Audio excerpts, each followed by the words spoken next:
Hello, I want to thank Maria Belén Albornoz, Samantha Gordillo, and all those who helped in organizing this conference, and especially Ana Diaz, who helped with the technical details, including my slides. While I regret not being there in person, I look forward to interacting with you online. Next slide, please.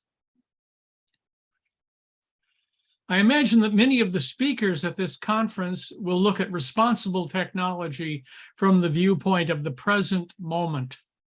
That orientation and emphasis upon technologies and choices of today, with anticipations of the future, of course, that orientation makes very good sense. However, as a provocation today, I want to ask you to consider a different route to ponder the social and moral dimensions of developments in the distant past, in particular, the great technological and industrial revolution in the United States of the 19th century that made my country so wealthy and powerful. Next slide, please. First, let me tell you briefly how I became interested in this point of view. Many years ago, as I began to explore relationships between technology, politics, and philosophy, I took a logical step, which was to study the history of modern technology, especially in my home country. The books and articles that I read depicted inventors and marvelous inventions, for example, the telephone of Alexander Graham Bell, of the automobile of Henry Ford, as well as creators and organizers of powerful technological systems. Next slide. I also looked at the rise of new professions in science and technology, the development of institutions and of research in higher education. I also looked at industrial machinery, for example, the railroads, telegraph networks, oil drilling, petroleum production, and so forth, as well as the development of new institutions of research and of higher education. Next slide. Looking back at the social character of these 19th and 20th century histories of technological change, it's clear that the key actors in the story were predominantly male and white. And that didn't strike me as particularly problematic. After all, I am myself male and white. Thus, in some sense, the history of technology I was studying was all about me. Later on, however, I began to realize that some important features of these histories that I was reading, there were some things almost completely missing. In particular, there were some crucial groups of people involved that were almost totally missing in the picture. As you know, among the most influential and prosperous enterprises of the 20th century were the factories that produced cotton textiles. So it's worth asking, where did all of that cotton come from? And the most prominent histories of technology I was reading at the time seemed totally uninterested in that question of where the technology in those cotton factories came from. Next slide, please. Well, it turns out, of course, that the whole cotton industry was based upon a massive, brutal system of production, human slavery. Slavery in the United States began in 1619, and it was used to grow a variety of agricultural products, including sugarcane, tobacco, hemp, rice, and especially cotton. At the creation of the United States in the late 1700s, many of our founding fathers, as we call them, for example, George Washington and Thomas Jefferson, were slave owners. So the Declaration of Independence says, we hold these truths to be self-evident, that all men are created equal, and that they are endowed by the Creator with certain unalienable rights. Next slide, please. By 1860, some 4 million women, men, and children were enslaved in the plantations of the South that produced cotton for those wonderful new factories, the very heart of that great technological revolution of the American economy. Not only was the basic product, cotton, extremely valuable, but so were the bodies of the Black people involved in slave labor. The total capital worth of those enslaved humans, as bought and sold on the market back then, was greater. The value of those enslaved humans had greater value than the whole set of factories, railroads, and banks in America at the time. The estimated value, their estimated value, comes to about $4 billion, which was a lot of money in those days. Well, until recently, this crucial feature of America's industrial revolution was not explored to any extent in the histories of the period. The role of human enslavement in the great American technological revolution was treated as a little footnote. In that light, one book that eventually astonished me, I have it on the screen now, was Edward Baptist's book, The Half Has Never Been Told, which gives a detailed description of conditions of work and life for the Black people enslaved on plantations in the early and middle 19th century USA. Next slide. A second piece in the story of Americans' industrial vitality and fast-growing wealth has to do with the tremendous value of land.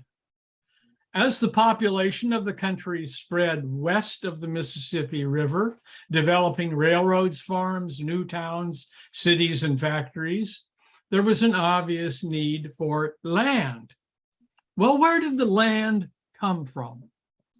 Again, this question was seldom emphasized in the histories of economics and technological development.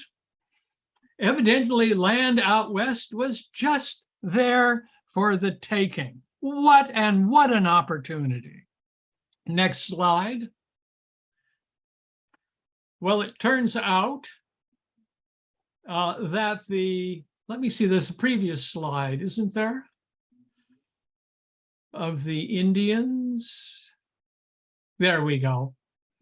It turns out that for countless centuries, that land had been occupied by groups of Native Americans, also called Indians.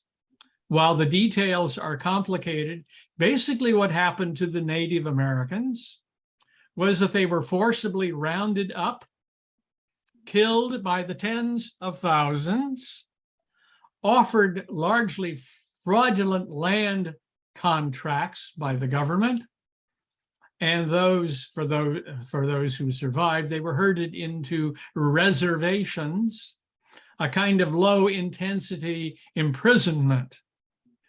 So an appropriate word to summarize these policies with regard to Native Americans, a good word would be genocide. Next slide, please. There we go. I will mention in passing a personal story that the vicious treatment of Indians cast a shadow upon my hometown, San Luis Obispo in California. So the very first school that I attended as a child was named for a notable military and political figure, John C. Fremont. We children were asked to honor his memory as one of the founders of the state of California. And again, it was only recently that in deeper reading of American history, I learned that Mr. Fremont there on the screen was a notorious, enthusiastic murderer of hundreds of Indians on the Western frontier. So in summary, one can ponder the history of the American technological and economic history as a tale, as we all love to do. It's a tale of ingenious machines, of creative inventors, of entrepreneurs, and of far-sighted industrial managers. Or if you want, you can dig much deeper and ask, who were the other people crucially involved? Next slide. And this takes me to the main theme of my talk today. How are we to understand the fate of human populations who suffered greatly as the technological and economic projects of those ambitious white men moved forward? Is anything owed today to those who suffered back then? What, if anything, is due to those human persons who suffered under slavery, to the descendants of enslaved persons? By the same token, is anything owed to the indigenous people who were brutalized and slaughtered as their lands were expropriated for new technological and economic enterprises? These are very big questions, and they deserve deep, serious deliberation, research, and discussion. Next slide, please. Today, I want to discuss an idea and approach that may prove helpful to us as we think about the past and present in matters that involve technological change. Its basic name is reparations, and the word is closely related to the simple word repair. As one becomes aware of episodes of cruelty, damage, and injury, how can one move forward to repair the situation? What is owed to those who suffered greatly, or perhaps owed to their descendants, the ones that came along in later generations? Reparations are inappropriate to talk about in situations in which there has been serious wrongdoing over a lengthy period of time, situation in which large populations or other living entities have suffered. Usually at stake is the possibility of monetary or other material compensation for the populations who suffered and for their descendants many decades later. Next slide, please.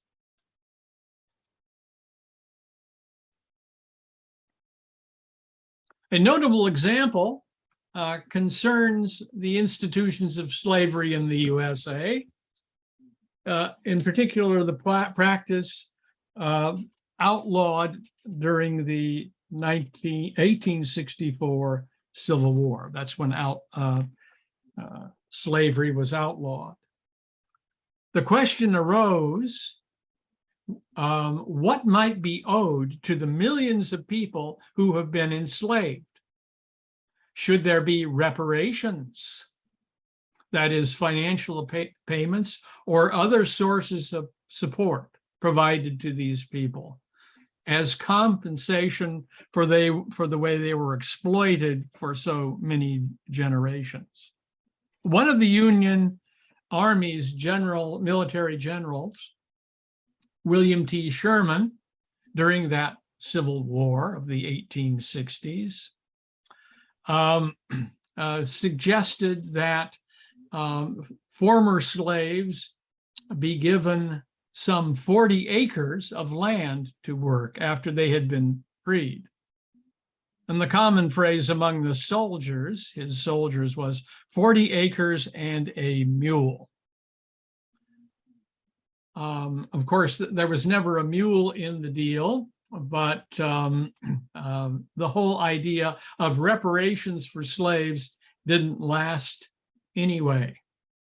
As Andrew Johnson became president after the death of Abraham Lincoln, the lands targeted for former slaves were actually, in many, many cases, simply given back to the slave plantation owners. In other words, these people who had been the slavers received their land back. Other ideas for reparations that might have helped former slaves prosper did not make much progress. So the story of what happened to former slaves, to their children, to their grandchildren, and descendants over many decades extends well into the 20th century, and indeed, it extends to this day. Without going into detail, one can say that significant monetary or other reparations for the victims of slavery and their African-American descendants in later generations were never given. There was no money offered. Far more evident over the years, in fact, were forms of racial discrimination and racial injustice that, in fact, in many ways amounted to the reinvention of slavery, but in still brutal forms. That included the practices of the Jim Crow era of the 20th century. Next slide, please. Okay, the basic general question that the concept of reparations raises for us is this: should society as a whole, or particular segments of society, compensate groups, individuals, or other living entities that have suffered crippling injustice and long-term injury? How could such compensation be justified? How might such measures, that is, reparations, be handled as a practical matter? Where would the money or other varieties of repair come from? How would the distribution of reparations take place? So these are the basic questions that the concept of reparations raises for us today. Okay, next slide, please. Actually, there are several examples in modern history where reparations for great injury were actually paid. Here you see some notable examples.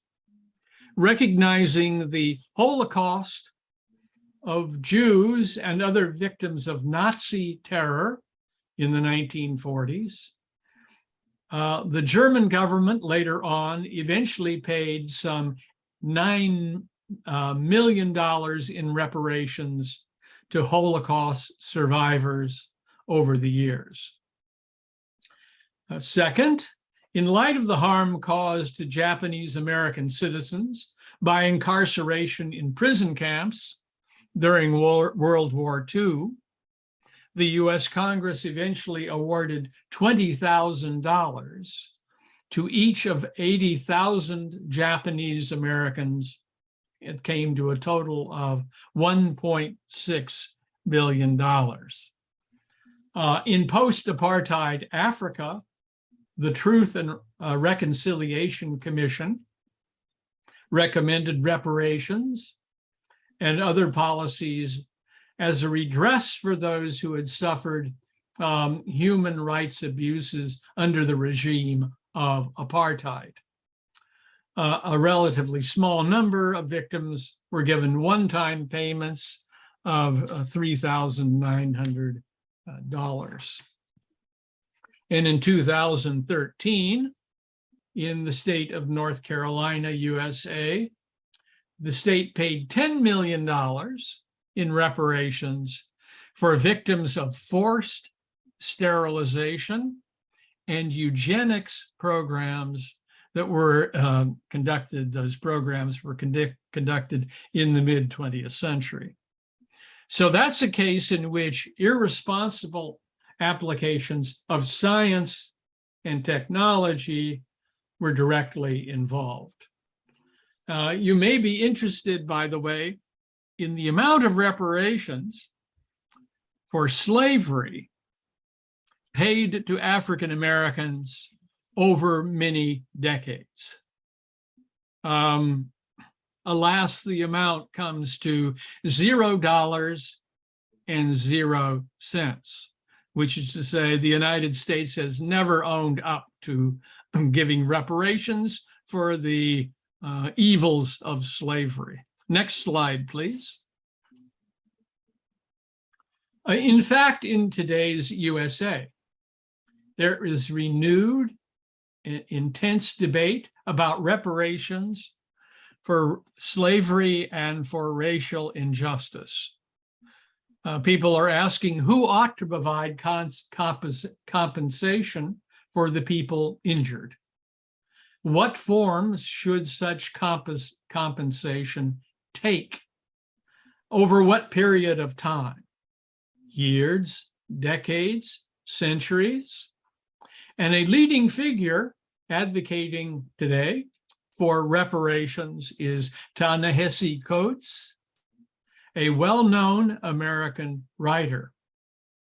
And in fact, there is now a bill, a proposed law before the US Congress that asks for reparations for victims of slavery and for victims of subsequent racial injustice. But given the political divisions that infect US society today, that piece of legislation proposing reparations is not likely to become law. So as part of the ongoing debate, one resourceful scholar calculated the estimated cost of the unpaid labor of enslaved people beginning in 1619 as a source of economic value that grew as a factor in national income in the United States over the years. And from that viewpoint, the accumulated amount of that compounded unpaid value in the United States history today comes to $12 trillion. So that's the amount, if you sort of take from 1619 to the present day, of the value of that labor and of that product and so forth, that rooted in slavery. That value compounded over those decades and decades and decades would be $12 trillion. By comparison, the yearly amount of the US government at present is about $6 trillion. So in summary, as a general matter, reparations are appropriate in situations in which there has been serious wrongdoing over a lengthy period of time, in situations in which large populations or other living entities have suffered. Usually at stake is the possibility of monetary or other material compensation for the populations who suffered and for their descendants over many decades. And as you might expect, there are many difficult questions that accompany proposals for reparation. Who are the responsible persons or organizations who for the damage that has occurred? In other words, should it be the corporations? Should it be the government? Who ought to provide compensation on that score? What form should compensation take? Cash payments from a public or private organization? Compensation in some other form? For example, social advantage of some kind? Support for education at all levels, for example. Next slide, please. There we go. Yeah, that's the one. Thank you. A fascinating feature in deliberations of this kind arises from energetic arguments that reject any responsibility for damage in question. So a typical denial of responsibility for the injuries of slavery goes something like this. We don't owe anybody anything today. The injuries you mention happened a long time ago, before we were born. Yes, our relatives or the organizations to which we even belong today did some terrible things back then. But that was then, and this is now. It's time to move on. So in arguments of this kind, there's a strong tendency to deny that the present generation is at all responsible for damage inflicted in the past. The thing I want to emphasize here is this question of reparations has now again cropped up in American political discussion. Next slide, please. As regards Americans' memory of slavery, the atmosphere of denial includes strong limits upon what school children should be taught as U.S. history. Some factions in society today want to ban any serious reading or discussion about the country's centuries-long involvement with slavery. So a best-selling book right now is called the 619 Project. 619 is, of course, the year that slavery began. The demand of so-called conservatives in our society right now is that book be banned, and also that school books in high school, middle school, and so forth strictly limit the discussion of slavery in the country to a bare minimum. Next slide, please. So I want now to turn to a somewhat different topic, a focus in which reparations is a subject of intense debate and source of political and social conflict.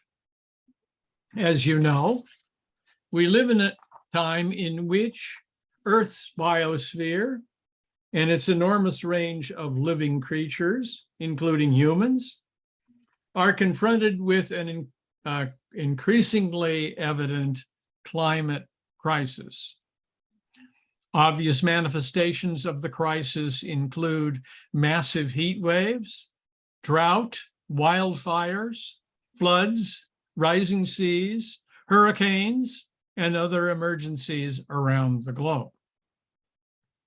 In recent decades, it's become increasingly clear that the source of these maladies, in terms of the topic of this conference, is irresponsible technology, especially the irresponsible, widespread carbon emissions that come from the burning of fossil fuels around the globe in industrial society.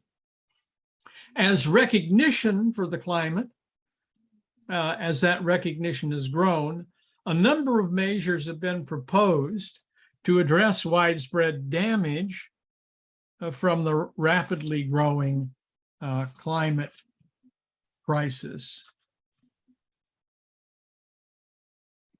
Next slide, please.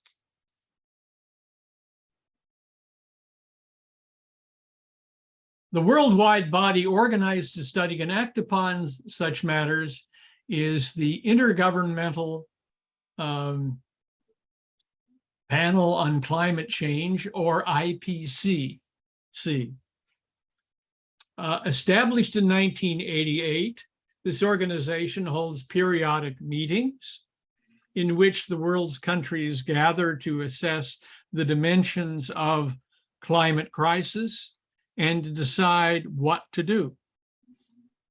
As regards the focus of my talk, namely the focus upon reparations, it's worth noting that during the past decade, deliberations of the Intergovernmental Panel on Climate Change has begun finally to include a focus upon reparations under the general category of loss and damage.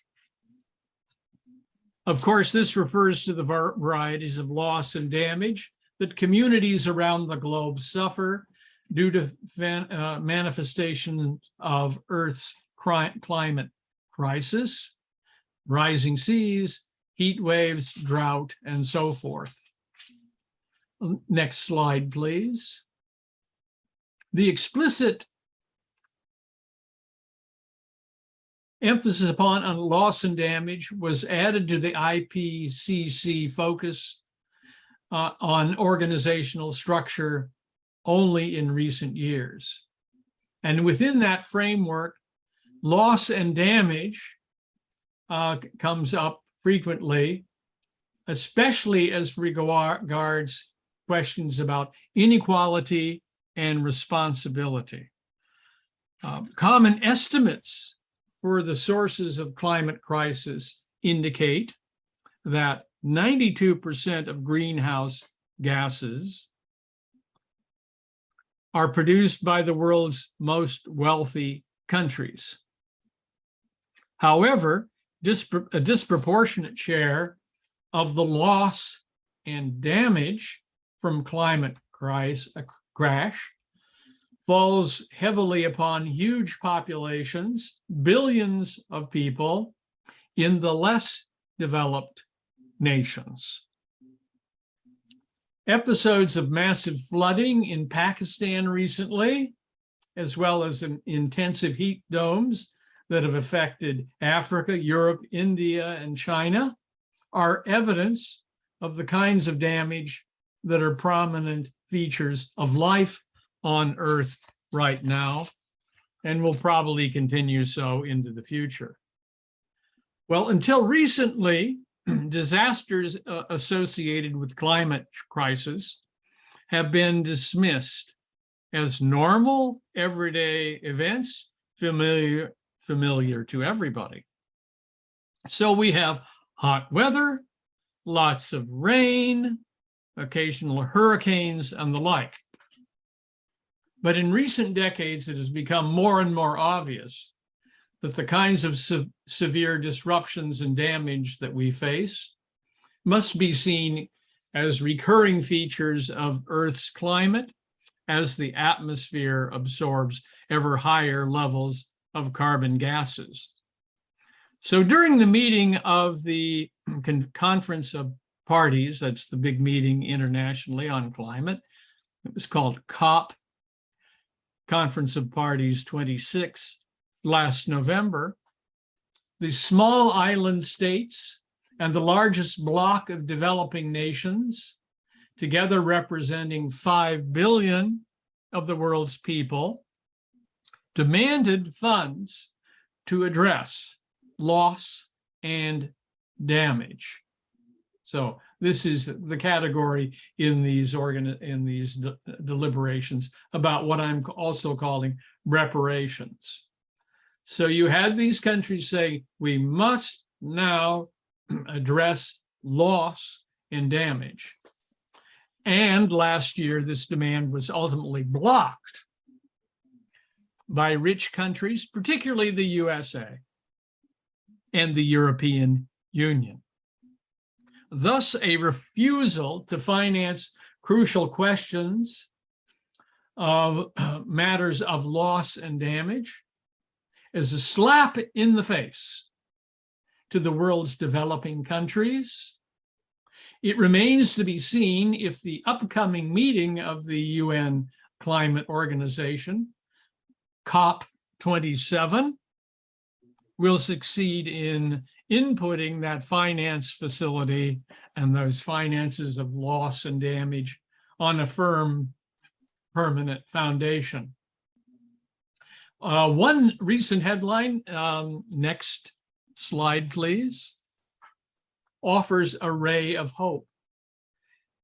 Mirroring the proposals to compensate less developed nations of the world for the injuries they have suffered due to climate crisis, the nation of Denmark has now given $13 million to the Sahel region of Northern Africa and to other countries around the world.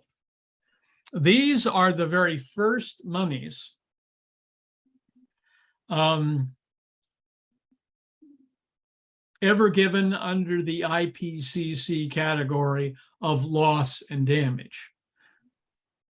As the Danish development minister Mortensen observed, it is grossly unfair. The world's poorest should suffer the most from the consequences of climate change, to which they, the less developed countries, have contributed the least. With this new agreement, we're putting action behind words. So this gesture from the Danish government moves the issue of reparations for loss and damage to the very center of grave issues that the world community of nations must confront now and in years to come. So what were previously normal events in everyday life that everyone understands, rains, hot weather, strong winds, wildfires, floods, and so forth, now become a central feature of what amounts to a worldwide planetary crisis. Okay, next slide. I can't stress this too strongly. To make the shift from everyday conventional perspectives on things like rain, wind, and heat is a step that both everyday people and leaders of the world find difficult to take.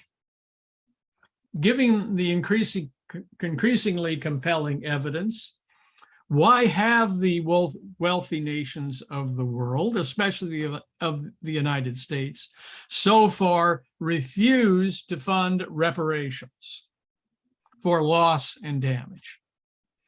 At last year's meeting of the COP26, there was an agreement called the Glasgow Pact to handle such emergencies.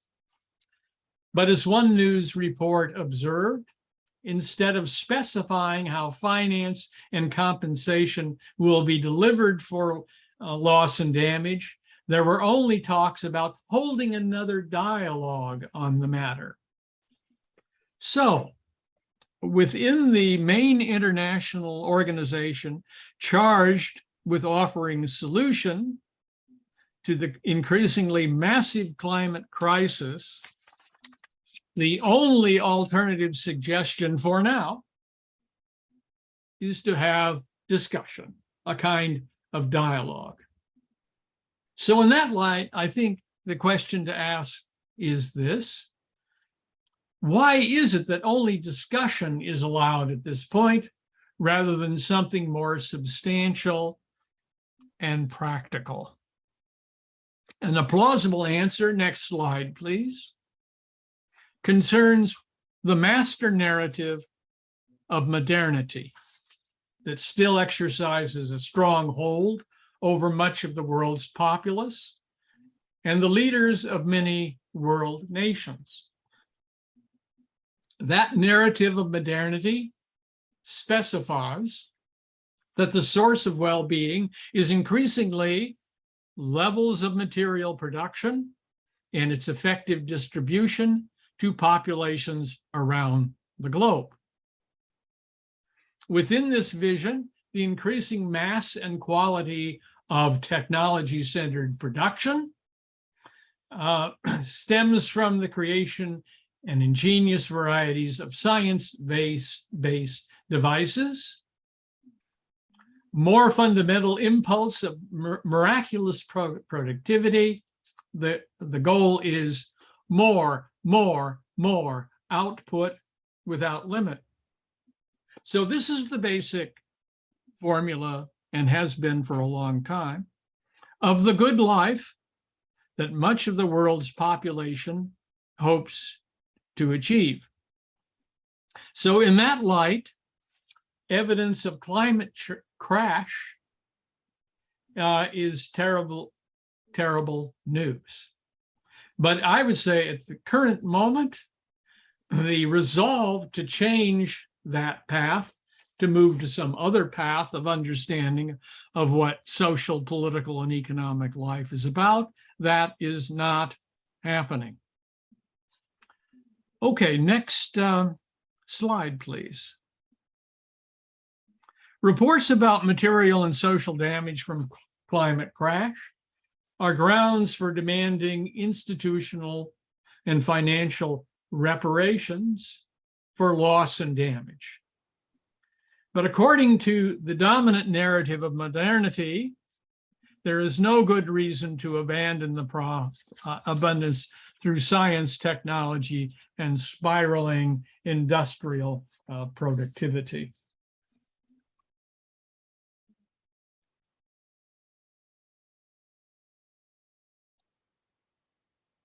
Okay, I'd like to now turn to and you can leave this slide up there, to end on a more positive note. It's likely to be the case that more and more of the world's real needs have less to do with increasing and distributing the world's material wealth, and then to identifying and seeking to repair sources of damage to our biosphere. You might see this as a need for bioreparations, repairs that are beneficial to Earth's environments and to a wide range of living species, and of course to the human communities affected. So the question becomes, where is the damage happening and in what ways? What might be done to repair the situation and create a new path? One example that I'd like to describe briefly is one that you may already know about. It's the case of successful bioreparations at Cabo, Pulmo, on the west coast of Mexico. The brief version of the story is that the ocean waters off Cabo Pulmo had long been a source of sea life, and for that reason, a good place for commercial fishing. Over the years, however, the seas at Cabo Pulmo were harmed by overfishing, and its coral reefs had become, with algae, experienced frequent bleaching. As resources deteriorated, conflicts among groups who depended upon the seas rose in intensity.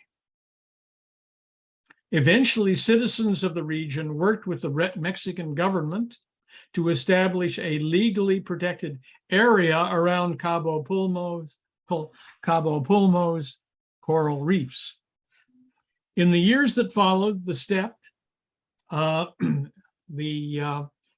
was a return of rich biodiversity in which whale sharks, manta rays, humpback whales, sea turtles, and diverse varieties of fish returned in full force. So commercial fishing, done in more careful ways, also rebounded. And today, Cabo Pulmo is famous as an example of wise ocean management. I would call it a place of successful bioreparations. Well, you may be asking, as I reach the end of my talk, can I find such a place near where I live? As you know, I now live in the coastal state of Maine. And as I was finishing my talk, I ran across an evolving case of bioreparations in the local community. Next slide, please. Maine has a number of small rivers that run into the Atlantic Oceans. Many of these were once fishing grounds for Indian tribes in the region. As often happens, however, some of the rivers have been physically modified with bridges and roads and so forth, so that the waters no longer flow. And this has, of course, resulted in the destruction of some of the best spawning grounds for salmon fish, including on the Meduxnakeg River. Today, there are many stretches of the river in which human constructions have blocked the free flow of water and fish. Well, recently, members of one of Maine's surviving Indian tribes, the Maliseet Indians, which formerly depended upon salmon as a favorite food, have taken up the task of reshaping the physical features of the river to allow salmon to return to the waters. And much of the physical construction in recent decades, as I've mentioned, have blocked the free flow of water. Working with other social groups and with relevant government agencies in Maine, the Maliseets are working piece by piece to remove human-made barriers so the river can eventually be a place where salmon can go to spawn. The results won't happen soon, but the hope is that eventually the river will again become fish friendly. Okay, the bigger point from these simple examples of both Cabo Pulmo and from the river in Maine is that projects of reparation, including bioreparations, are increasingly important for the well-being of our communities and for Earth's now troubled biosphere as a whole. I would say that the first centuries of modernity were devoted to projects of discovery and invention. The next period of modernity, let me see, do we have a slide for this next slide? Yeah. The first centuries of modernity were devoted to project of discovery and invention. The next period of modernity will emphasize increasingly urgent projects of regret and repair. Thank you for listening to my words today. Thank you very much.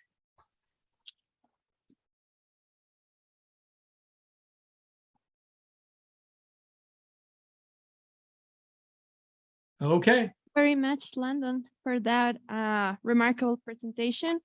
So now we are going to have a space for questions from the audience. So ahora vamos a tener un espacio de preguntas. Si alguien tiene una pregunta, por favor, puede levantar la manito. Nuestros compañeros de ThoughtWorks están con micrófonos para que puedan hacerlas en español y nuestro traductor las va a traducir, ¿sí? Entonces, tal vez alguien tiene alguna pregunta.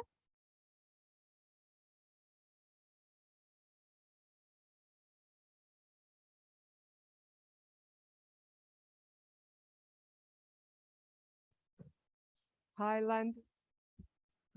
Hi, Langdon, can you hear me? Yes, I can. Thank you so much for being here today. We were really looking forward to hearing your speech. And as always, it's been a very provocative and rigorous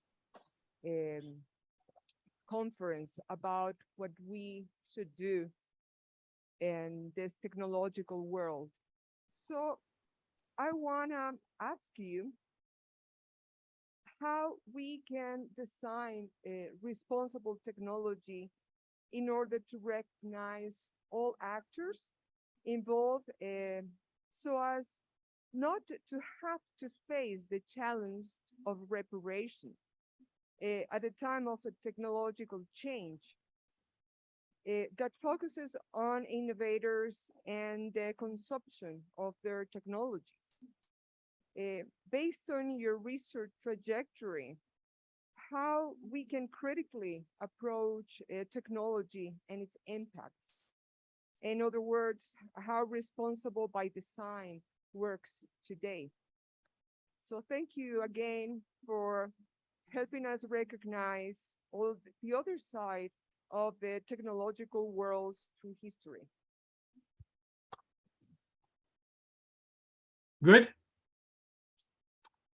Thank you, Belen, for that question. I believe that the best and perhaps easiest solution is to broaden and widen the scope of participants in crucial technological decisions. At the end of my talk, I mentioned the obsession with the narrative of modernity, which seeks for new technology for greater productivity, to produce more and more goods, more and more wealth.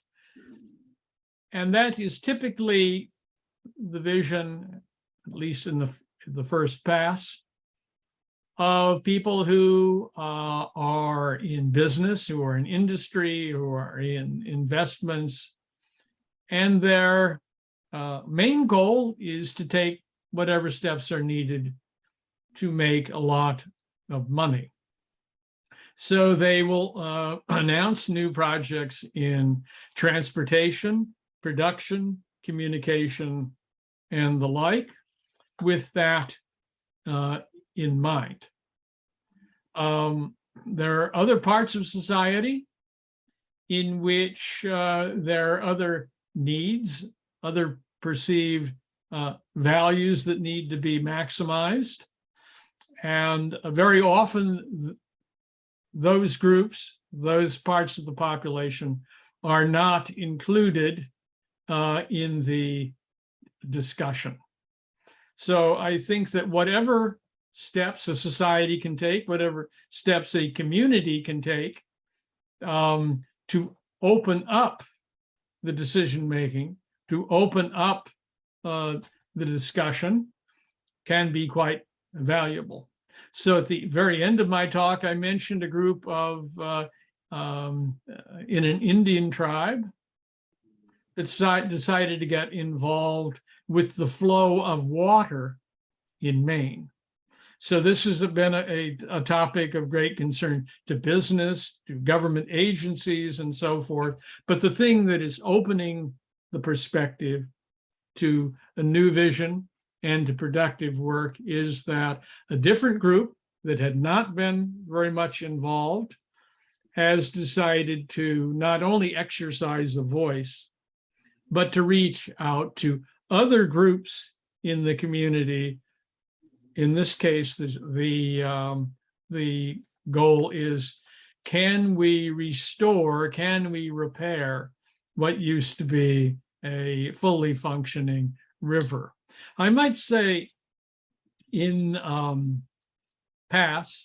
looking at the past, over the years in some countries, there have been public agencies initiated, often under the title of technology assessment, that have tried to broaden the range of voices that can speak and research on technological choices crucial to the nation. In the USA, beginning in the late 1960s, there was the formation of the Office of Technology Assessment. And that worked very nicely to open the conversation to different groups and perspectives in society that had to do with science-based technological choices.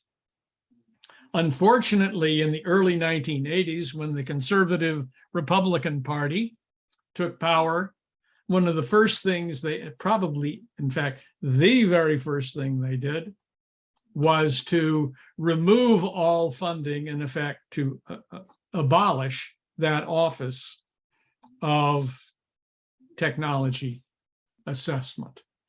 And what that was a gesture to say, well, it's the banks and the big corporation, they're the only ones that should have any role in making these choices. So that was a huge loss in my country, the loss of that broader discussion about technological choice in that official, well-established part of our political system.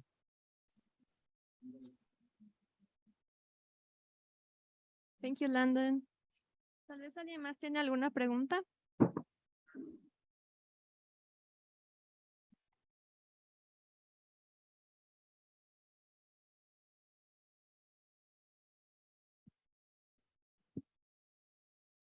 Hi, can you hear Hello? me? Yeah. Okay, first, congratulations for your presentation. My question is the following.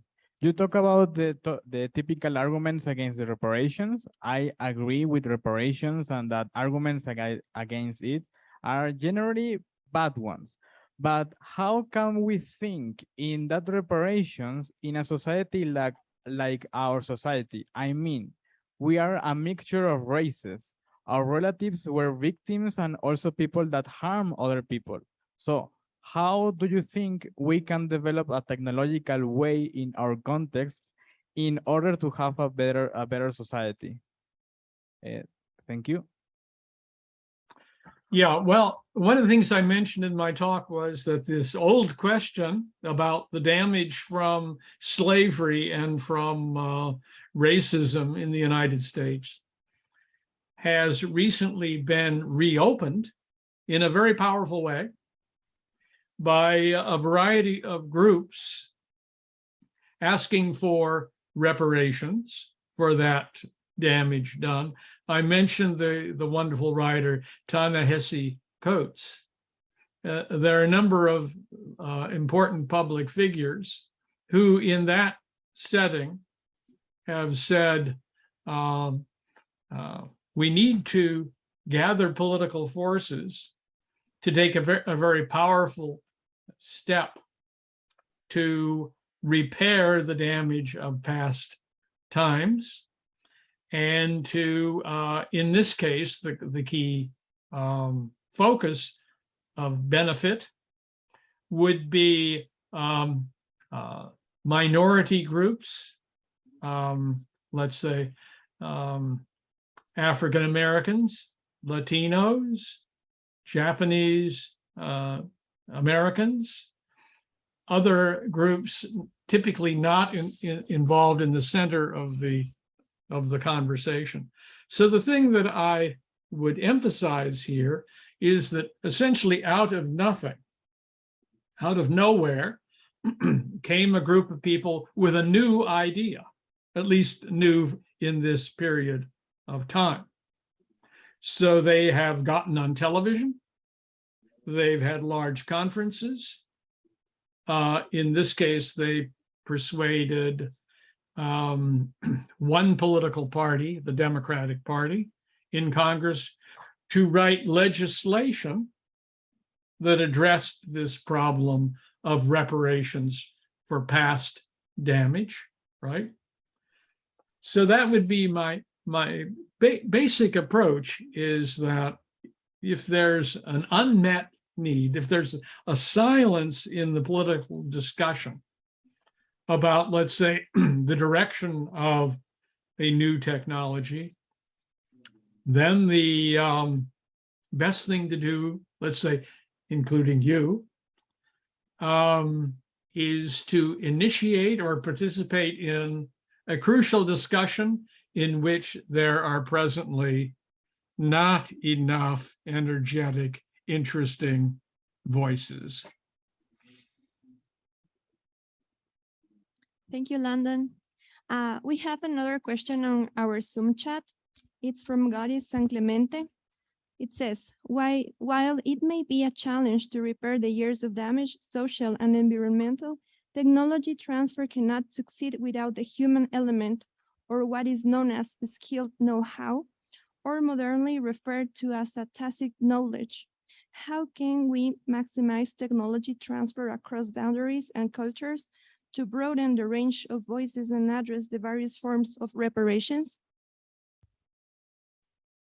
That's an excellent question.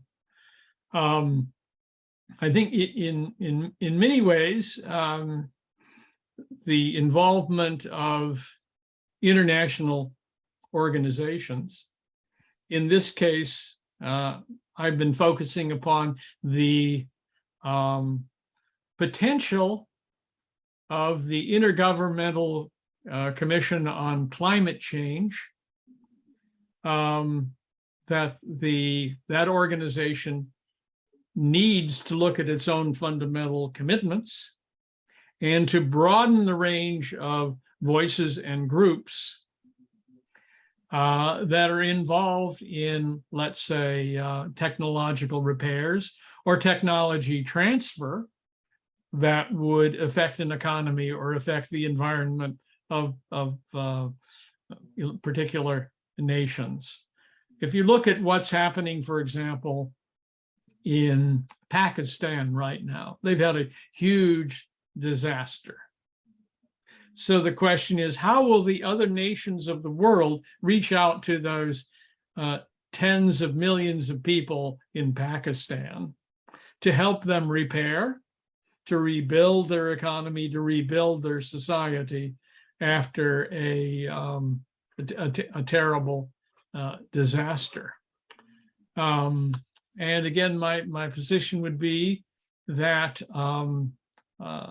people with knowledge and with the desire to act should get involved in those cases in which the need is obvious. Great. Thank you, Langdon. Tal vez alguien tiene alguna otra pregunta.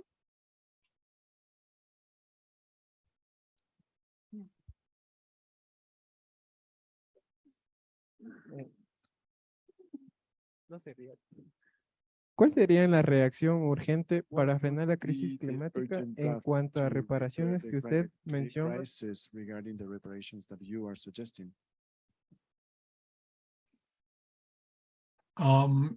Yeah, I need to have that repeated, the question in English. Yeah, I heard the English translation, but it was too soft for me to pick up.